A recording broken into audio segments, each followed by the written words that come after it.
See on nii geniaalne idee. Ma ei suuda uskuda, et me sellele ise esimesena ei tulnud. Ühendkuningriigi valitsus maksab sulle nüüd 350 naela. Jah, 350 naela kuus, et majutada varjupaiga taotlejat ehk siis vägistajat oma majas. Jah, see ei ole nali. See on nende uus geniaalne skeem, millega nad teavad rohkem immigrante majadesse tooma. Ja te ei imesta ilmselt, kui kuulete, et seda juhib keegi muu kui Shabana Mahmood. Ja kui tema nimi ei ütle teile piisavalt sellest, mida ta usub ja mida ta Ühendkuningriigile tahab, siis peate vaatama rohkem meie sisu. Tere tulemast Pushbacki! Nad kavatsevad välja kuulutada uue Ukraina-stiivis sponsorlusskeemi. Seega majapidamistele või kogukondadele, kes soovivad lubada varjupaiga taotlejatel enda juurde elama tulla. Ja Chloe, sina uurisid seda ning arvad, sellest on võimalik tegelikult raha teenida. Jah, ma ei ole kindel, et see nüüd tohutult palju on. Tavaliselt saad umbes 350 naela kuus, kui võtad enda juurde ukrainlase, mis ausalt öeldes pole eriti suur summa, arvestades, et vähemalt Londonis saad vaba magamistoa välja üürida 1000 või enama eest. Ja. Aga ma arvan, et paljud inimesed tegid seda heast tahtest. Ja ma mõtlen, et ukrainlasest põgeniku majutamine ei ole tegelikult eriti suur risk. Nende kultuur on meie omaga väga sarnane. Ma arvan, et tõenäosus, et ukrainlane, kes sinu juures elab, ründab sind äkitselt matšeetega või vägistab sind, on üsna väike. Ainult 350 naela kuus selle eest, et võtta enda juurde elama näiteks Afganistanist pärit sõjavõimelises eas mees, kes võib pärineda väga erinevast kultuurist, ei ole minu arvates seda riski väärt. Ei, kallis, ma ei arva, et see on seda väärt. Ma ei arva üldse, et see on seda väärt. Ja see on taas kord tõestus sellest, kui madalaks nad tegelikult inimeste IQ-d peavad. Nagu Nigel Farage postitas, kas Shabana Mahmood on mõistuse kaotanud? Ma julgeksin väita, et tal polegi kunagi mõistust olnud. Kuid sel nädalal öeldakse, et ta kavatseb välja kuulutada Homes for Ukraine stiilis migrantide skeemi konfliktide jaoks üle kogu maailma. Nüüd vaata seda sõnakasutust. Homes for Ukraine stiilis migrantide skeem paneb siin mõtlema ukrainlastele, kes on toredad inimesed ja sa oleksid tõenäoliselt valmis aitama neil sõja eest põgeneda, võib-olla isegi kutsuma nad enda koju. Aga ei. Tegelikult ei käi see ukrainlaste kohta. See puudutab migrante paljudest erinevatest riikidest, nagu me kohe näeme. Aga nad panevad sind arvama, et see on lihtsalt sarnane sellele, mida nad tol ajal pakkusid. See on mainekujunduslik võte, aga see ei peegelda tegelikkust. Taustaks, tollal võeti selle skeemi raames vastu üle 200 000 ukrainlase. Millised riigid on Laboril mõttes? Sest ma arvan, et on oluline, kui sa võrdled seda ukrainlastega, kellel on palju sarnasusi Ühendkuningriigi inimestega. Te toote sisse inimesi Sudaanist. Kas sa tead, kes on sudaanlane? Deng Majik, illegaalne migrant, kes tappis Rihanna White'i, pussitades teda 23 korda kruvikeerajaga. Ja Mohammed Haroun, põgenik, kes vägistas naise ja ütles teda karistanud kohtunikule F Inglismaa. Tegelikult on üle 1/3 Sudaani kurjategijatest siinsetes vanglates süüdi seksuaalkuritegudes. Ärge muretsege, poisid. 350 naela eest kuus saate kellegi siit oma maale. Muidugi ei ole kõik Sudaanist pärit inimesed halvad, kuid me peame tunnistama, et Sudaani kultuur ja Suurbritannia kultuur ei ole täpselt samad. Mohammed tahab samuti Eritreale prioriteeti anda. Viimastel aastatel on meil olnud Eritreast pärit vägistajaid ja mõrvakatse toimepanijaid. Siin elavad eritreallased on üle 20 korra tõenäolisemalt süüdi mõistetud seksuaalkuritegudes kui Briti kodanikud. See on huvitav fakt. Pole kahtlustki, et tööpartei avab väravad ka tuhandetele palestiinlastele. Me kõik teame, kuhu see viib. Tööpartei ütleb, et nad piiravad skeemis osalejate arvu 10 tuhandetesse, kuid aja jooksul toovad nad siia kõik oma laiendatud pered.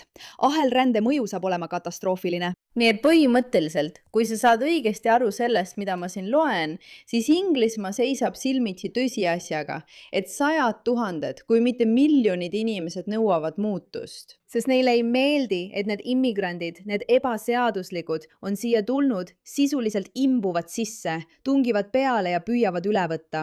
Ja valitsuse vastus, siseministri vastus on öelda, tead mis, miks me ei tooks veel rohkem selliseid inimesi sisse, aga meelitame neid lihtsalt rahaga. Palju raha? Ei. Kuid ära muretse, sest see on midagi, mida sa peaksid teadma. Neil varjupaiga taotlejad, kes on siia tulnud, on sulle maksma läinud tohutult maksumaksja raha.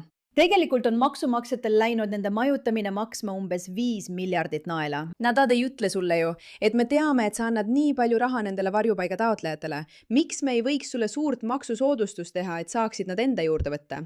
ei, nad pakuvad sulle ainult haleväärsed 350 naela, samal ajal kui nad võtavad sinu maksuraha selle õuduse rahastamiseks. Siseministeerium on just vaikselt avaldanud mõned andmed, mida nad eelistaksid, et sa ei näeks.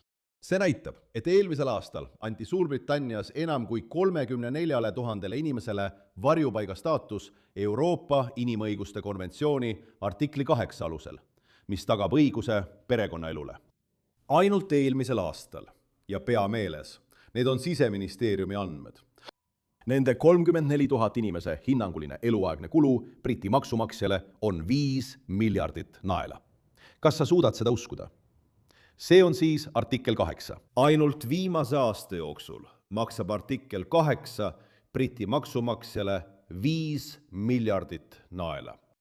See on palju, see on tõesti palju raha, kui sa mõtled. See on tohutult rohkem kui need 350 naela, mida nad sulle pakuvad, et tuua sisse üks Sudaani mees. Jah, see on palju rohkem kui see, aga sellest nad ju ei räägi, eks ole.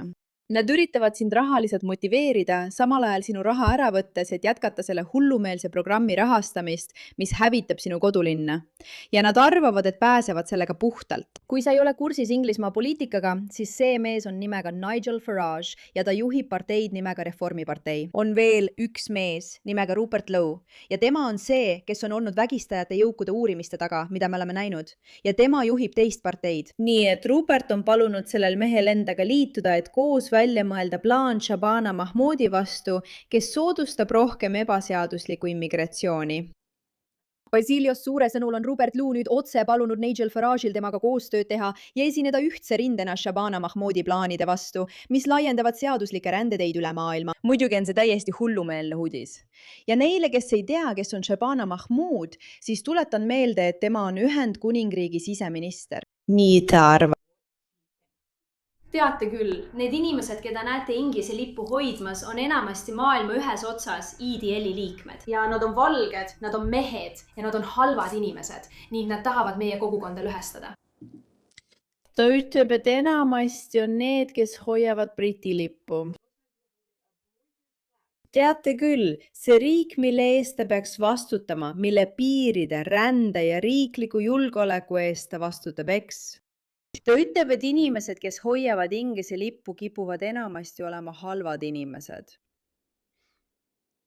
Ja te olete üllatunud, et tema geniaalne, suurepärane plaan Ühendkuningriigi inimeste kaitsmiseks on tuua sisse veel rohkem hullumeelseid inimesi, motiveerides neid piinlikult väikese rahasummaga ja lihtsalt vaadata, kuidas riiklik julgeolek kasvab. Ma mõtlen, tema nimi on Shabana Mahmood, jumala pärast. Ma arvan, et paljud meist oleksid võinud aru saada, et Shabana Mahmood ei peaks Inglismaal riikliku julgeolekuga tegelema. Ma mõtlen, selleks ei pea geenius olema, eks? Selleks lihtsalt ei pea geenius olema.